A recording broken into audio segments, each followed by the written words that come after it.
की भी नहीं थी तो भी सेवा का लेके आया।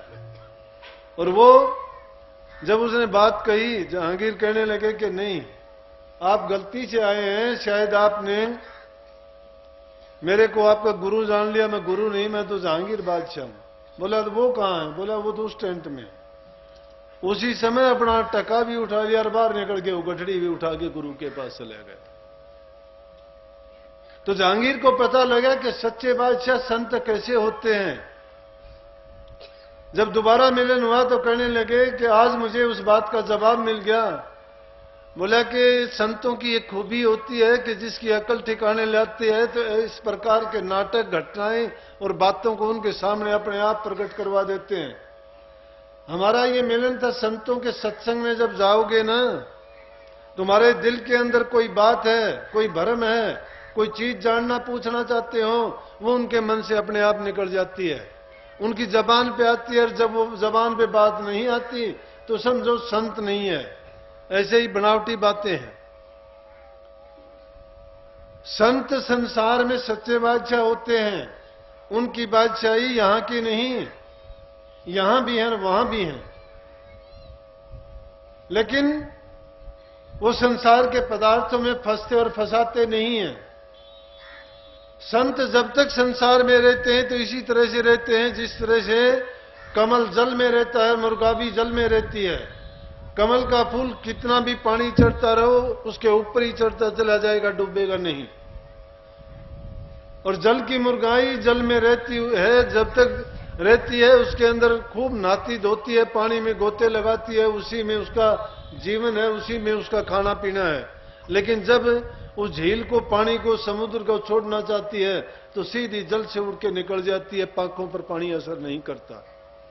ये संसार के पदार्थ इसी प्रकार से गुरु और गुरु भक्तों पर जो इन बात को समझ जाते हैं, वो संसार में अपने मन को फंसाते नहीं है, लगाते नहीं है, उनसे बंधते नहीं हैं, उन बंधनों से मुक्त होते हैं।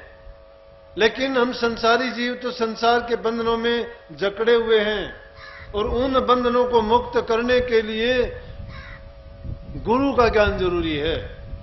वो गुरु ही हमें उस गूढ़ भेद को समझा के ये भेद देता है, ये रास्ता बताता है कि तुम्हारी मंजिल यहां नहीं बल्कि आपकी मंजिल बहुत दूर है। और उस मंजिल को पाने के लिए एक ही रास्ता है, नाम की डगर पर चलो, ध्यान का मार्ग अपनाओ, गुरु भक्ति और सेवा के मार्ग पर चलो। लेकिन उसके लिए दो चीज की जरूरी है कि आपको अपनी नीयत और नीति को साफ करना पड़ेगा। नीयत जिसकी खोटी है तो लाख उसके सामने सत्संग हो, लाख ज्ञान हो, लाख उसको तुम दूसरी चीजों का बखान करो, वो नहीं छोड़ सकता। क्योंकि उसके एक कर्म का असर है ये कि उसके बहुत बुरे कर्मों का भार उसको टिकने नहीं देगा, उसको भली जगह से भी निकाल लेगा। जिस पर गुरु की कृपा हो, मेहर हो, वही बच सकता है, नहीं बच सकता। लेकिन गुरु के सामने अपने कपट को, मन के भेद को जो खोल देगा, वो उस कपट से बरी हो जाएगा। गुरु के बीच में अगर पर्दा रख लिया, कपट रख लिया, वैसे तो महापुरुषों ने कहा है कि गुरु के सामने, वैद्य के सामने और मां बाप के सामने अपने गुप्त से गुप्त भेद को भी खोल देना चाहिए। अगर उनके सामने कोई अपने भेद को छिपा लेता है तो उसका कोई इलाज नहीं है। और वैसे भी इनको जब मिलने के लिए भी जाए तब भी खाली नहीं जाना चाहिए। गुरु के, वैद्य के पास और राजा के पास, इनके पास जब भी जाता है आदमी, खाली हाथ ना जाओ, क्योंकि जो खाली जाता है वो खाली आएगा। जो कुछ लेके नहीं जाता लेके नहीं आ सकता। आप कह सकते हो कि जाते तो हैं, भाव लेके जाते हैं, लेकिन भाव लेके जाता हो भाव ही लेके आ जाएगा। इसी बार भाव लेके जाता, उसका तो मुकाबला नहीं है कोई भी। लेकिन संसार के गुरुओं ने दूसरे रास्ते निकाल लिए। वो लेने का मतलब क्या है कि वो बाहर लेके जाओ उनके लिए। गुरु को इनकी चीज जरूरत नहीं है। जो आपको बंधन से मुक्त होने का उपदेश देता है, खुद उन बंधनों में बंधता जाता है। तो कैसे संभव है कि एक आदमी बंधा हुआ आपको निर्बंध कर देगा? बंदे को बंध्या मिले छूटे कौन उपाय, सेवा कर निर्बंध की पल में ले छुटाए। जो खुद निर्बंध नहीं है वो आपको कैसे छुटा सकता है? तो प्रेमियों, सेवा ऐसे गुरु की करो, ऐसे गुरु का संग करो, उनका सत्संग सुनो, उनके जाके अरदास करो, पूजा अर्चना करो, याचना करो। जो खुद निर्बंध है, जिसने संसार से उपरामता प्राप्त कर ली है, जिसके पास त्याग है, तप है, साधना है, जिन्हें नाम की कमाई की है, और ये सारी चीजें मिलेंगी सेवा के बल से। जो सेवा नहीं करता है, इन चीजों की कल्पना भी ना करना। अगर कुछ हासिल करना चाहते हो तो सेवा में लग जाओ। सेवा सिद्ध सफलता, सेवा विजय अपार, सेवा में मेवा मिले, सेवा में करता। सेवा से ही सब कुछ फतेह होता है, सब कुछ विजय होता है। बंधनों से मुक्ति भी सेवा से ही होती है। जो सेवा नहीं करता, बंधन मुक्ति भी नहीं हो सकता। और स्वामी जी महाराज ने क्यों कहा, बंधन तो हमारे इस जीव के इतने बंधन है, छूटने का उपाय भी नहीं है। बड़भागी जीव वही है कि जिस गुरु का संग मिल गया, गुरु का नाम मिल गया, नाम की दौलत जिसको मिल गई, उसको समझो कि सब कुछ मिल गया। और जिसको नाम नहीं मिला, संसार के पदार्थ मिले, तो औरों के देखो हाल, बड़े बड़े राजे महाराजे यहां संसार में आए, लेकिन 4 दिन की तूती रही उनकी। उसके बाद में तो अपने कर्म का भार लदा के संसार से यूं ही गए। संसार में जब आए हैं, यही करने का एक हमें अवसर मिला है। यही हमारा अवसर है, यही हमारा वार है, यही वो पोपरबाजी लगी हुई है। और अब भी अगर हम चूके तो अब के चूके नहीं ठिकाना, दिन ब दिन चोला होए पुराना। अगर ये अवसर हम चूक जाएंगे तो फिर ये अवसर बार बार मिलने का नहीं है। गुरु की खोज करके, उनकी सेवा टहल करके, उनकी शरण में रह के करनी करो, लेकिन करनी तो नहीं होगी अपने आप से, परंतु गुरु के जब हो जाओगे, गुरु अपने आप करनी करवाएगा। कही है, कहता है ये करनी मैं आप कराऊं और पहुंचाऊं दरबारा, कि ये करनी गुरु कहता है तुझे नहीं, मैं खुद करवा लूंगा, लेकिन तू अपनी तरफ से तो सच्चा बन के आ। जब तेरे दिल में धोखा है, तू खुद सच्चा बन के नहीं आया, तो किसको कैसे करनी कराऊंगा? तू कहता है मुझे दर्शन करवा दे, मुझे वो अंदर का भेद बता दे, मुझे प्रकाश दिखा दे, मुझे शब्द सुनवा दे, मुझे निज देश ले जा, मेरे कर्म काट दे, मुझे दुखों से मुक्त करवा दे, मेरा जन्म मरण छुटा दे। अरे गुरु तो कहता है तू एक ही चीज छोड़ दे, सारी चीज का कृष्ण जी ने पूरी गीता का उपदेश क्या दिया अर्जुन को? सारांश यही है कि सारा खेल देखने के बाद कहता है अर्जुन तो इन सब चीजों को, सबको छोड़ के एक मेरा ही ध्यान करना, मेरा ख्याल कर, और फिर देख क्या है कि क्या नहीं है। अरे एक का ख्याल जब करते हो तुम भी, मैं कहता हूं तुम मेरा नहीं, किसी राम का नहीं, किसी देवता का नहीं, तुम अपना ही ख्याल करो, अपने अंदर सिमट के देखो। और जब अपने अंतर की खोज करोगे तो सत्य तुम्हारे सामने होगी। है क्या? ये संसार का खेल एक नाटक है, एक सपने की भांति है। ये सब किराए का घर है, किराए के कर्जदार हैं हम यहां सभी के सभी। किराया अदा नहीं करते रहते, इसमें जरूर है, लेकिन ये खाली करवा लिया जाएगा। जब किराया नहीं दोगे कौन रहने देगा यहां? चंद रोज के लिए आए हो, लेकिन उस चंद रोज में बेगाना राज तुम्हें मिला है काम करने के लिए, अवसर मिला है, और फिर भी अवसर को खोके उस बेगाने औजार से अपना काम नहीं निकालोगे, कमाई नहीं करोगे, तो वो अपना रास ले लेगा। परंतु ये सबके बस की बात नहीं है। कोई सूरमा भक्ति कर सकता है।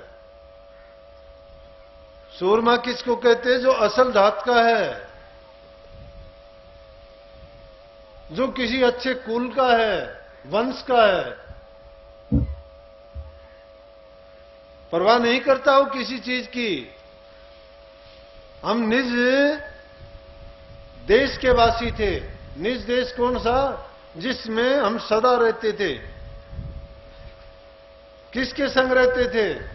उस सार तत्व के साथ रहते थे, परमात्म के संग रहते थे। यह आत्म उससे जुदा होकर इस संसार में आई, इस त्रिगुणात्मक संसार में आके अपने कर्म के बंधन में पड़ी, और इसीलिए इसको सुख दुख का भोगना पड़ा। जो अपनी जगह छोड़ देता है उसको दुख उठाना ही पड़ता है।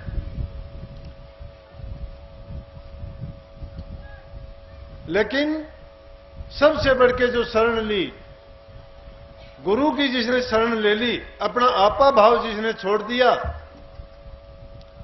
और गुरु के अर्पण कर दिया, फिर उसकी तन की, मन की, धन की सब सुरक्षा, सब कुछ देने के बाद सबकी सुरक्षा गुरु के हाथ है। उसको फिर अपनी चिंता करने की जरूरत नहीं। तब भी चिंता करता है तो फिर वो शरणागत नहीं है, धोखेबाज है। जिसके मन में धोखा है, कहने को शरणागत कहता है, लेकिन शरणागति की या तो उसको समझ नहीं आई या वो होना नहीं चाहता है। यहां चतुराई काम नहीं देगी, बुद्धि काम नहीं देगी, अपनी तर्क वितर्क काम नहीं देगा। यहां तो श्रद्धा का खेल है। जो अपने मन को गुरु की शरण में लगा देगा। कहा भी है कि शरणागत जब हो गया तो तुझको बंदे चिंता क्या, तब भी तुझको चिंता व्यापे तो धोखा है शरणागत ना। अगर शरणागत हो गया है तो फिर चिंता किस बात की? हम तो चिंता करते रहते हैं कि मुझे ये काम होगा नहीं होगा, लड़के का ये काम होगा नहीं होगा। अरे बनी बनाई बन रीर और बन की ना तुलसी, धोखा मत रहो मगन रहो मनमा। हम बार बार रोजाना मरते हैं सोच सोच के अपनी कल्पनाओं में, पता नहीं ये काम मेरा होगा नहीं होगा। उसको सोचते रहते हैं, वक्त आता है हो जाता है तो ठीक नहीं हो जाता है तो फिर पछतावे कि पहले ही सोचता था नहीं होगा। अपने संकल्प को अच्छा करके रखो, अपने ख्यालात को अच्छा करके रखो, अपनी मन की शक्ति हमेशा अच्छाई को सच्चाई को दो। जैसा तुम अपना ख्यालात करोगे वैसा हो जाएगा, घटित हो जाएगा। ख्याल में ताकत है, एकाग्रता में शक्ति है, मन में ताकत है। मन की एकाग्रता जब करोगे, मन इंद्रियों को अपने बस में करके एक ही बिंदु पर केंद्रित करो। मन की जो शक्ति है वो एक धार के रूप में इकट्ठी हो जाएगी, और जब सारी शक्ति उसमें लगा दोगे तुम्हारा काम पक्का हो। कुदरत ने सब इंतजाम किया है। आज महात्मा बुद्ध, आज बुद्ध धर्म संसार के लगभग सभी देशों में फैला है। बुद्ध के समय भी राजे महाराजाओं ने, राजा अशोक ने, राजा कनिष्क ने बर्मा, श्याम, मलाया, इंडोनेशिया, चीन, जापान तक फैलाया, लेकिन ये एशिया तक सीमित था। आज देखता हूं मैं कि अमेरिका, कनाडा तक, दूसरे देशों में उस पार, इस संसार से भी वो पार है, वहां पर भी बुद्ध धर्म को मानते हैं। आज बुद्ध को गए कितने 5वीं ईस्वी पूर्व में हुआ था, कितने साल हो गए, लेकिन उसके बाद भी आज भी फैलता जा रहा है वो। उसी महात्मा बुद्ध की बात बताऊं, ज्ञान मिला तो छोटी सी बात से मिला। घर छोड़ दिया, इतना त्याग किया, लेकिन देखा था उसने, अपने मन में कल्पना कर ली थी कि संसार दुख है। कहीं बूढ़ा देखा, कहीं बीमारी देखी, कहीं मरा हुआ देखा। लाख इंतजाम किए गए कि सच्चाई इसको समझ में ना आए, ये संसार में फंस जाए। लेकिन जिनकी ऊंची उड़ानें होती हैं, जिनकी मंजिलें दूर होती हैं, रास्ते में पड़ने वाले पड़ावों पर नहीं रुका करते वो। उसी महात्मा बुद्ध ने अपने घर को छोड़ दिया, शादी कर दी, एक लड़का भी हो गया, मोह के बंधन में नहीं बंधे। उसके पिताजी चाहते थे कि मोह के बंधन में बंध जाए, और जब ऐसा बांध भी दिया कि अभी स्त्री होगी, इसके बच्चे हो गए, इसको चिंता लगेगी, अब नहीं जाएगा। लेकिन उसके मन में वो कल्पना थी, ज्योतिषियों ने, महापुरुषों ने कह दिया था जन्म के समय कि अगर ये धर्म के मार्ग पर लगा तो ये बहुत बड़ा संत और महात्मा बनेगा, और अगर राजा के काम में लगा तो चक्रवर्ती राजा बनेगा, ये अगर राजकाज का काम संभाला तो।